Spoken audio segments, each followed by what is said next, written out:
मेरी बात सुनो वरना कोर्ट से बाहर निकाल दूंगा। कोलकाता मामले में वकील पर भड़के CJI Chandrachud. Listen to me. What happened? Otherwise, I'll have you removed from the court. 1 second. Listen to me first. All right, we'll take it up after a week. Come back.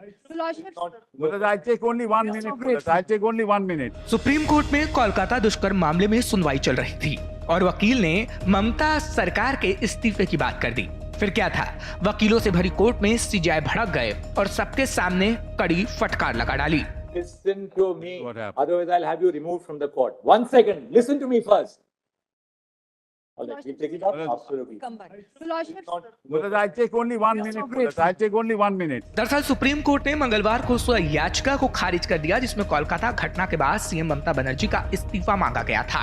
CJI D Y Chandrachud, justice जेबी और justice Manoj Mishra की पीठ ने याचिका दायर करने वाले वकील को फटकार लगाते हुए कहा कि मुख्यमंत्री के इस्तीफे का आदेश पारित करने का अधिकार कोर्ट के पास नहीं है।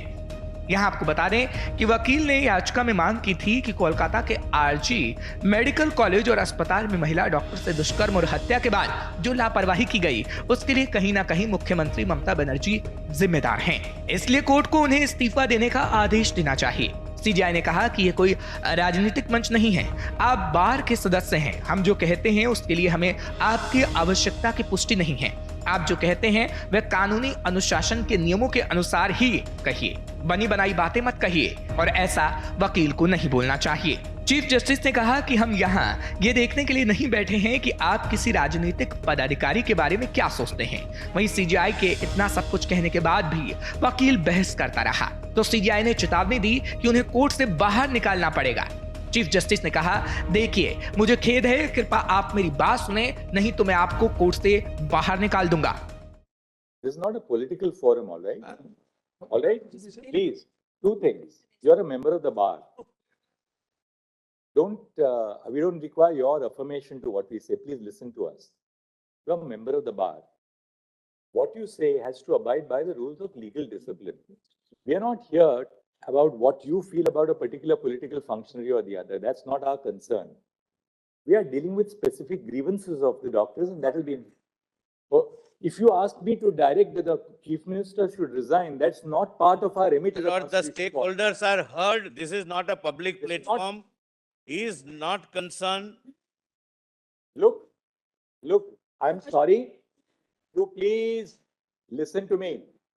Listen to me. What happened? Otherwise, I'll have you removed from the court. 1 second. Listen to me first. All right, we'll take it up after a week. come back. Lordship, दरअसल supreme court ने CBI को कोलकाता के RG Kar medical college में हुए वित्तीय अनियमितताओं की जांच पर एक रिपोर्ट सौंपने को कहा था, जिसके बाद कोर्ट ने दुष्कर्म और हत्या के संबंध में सीबीआई की ओर से दाखिल रिपोर्ट पर गौर भी किया और कहा कि स्थिति का खुलासा करने से आगे की जांच खतरे में पड़ सकती है।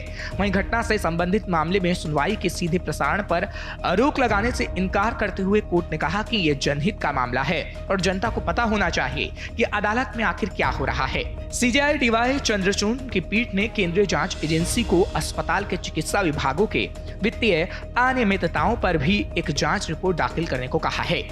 कोर्ट ने बाद में मामले की सुनवाई को स्थगित कर दिया और अब इस मामले पर 1 सप्ताह बाद सुनवाई होगी, जिसमें देखना होगा कि कोलकाता केस में अभी और आगे क्या होने वाला है। लेकिन ममता सरकार के इस्तीफे के बाद जब कोर्ट में वकील ने की तो सीजेआई का रौद्र रूप देखने को मिला, जिसकी अब काफी चर्चा हो रही है। ब्यूरो रिपोर्ट, शेष भारत।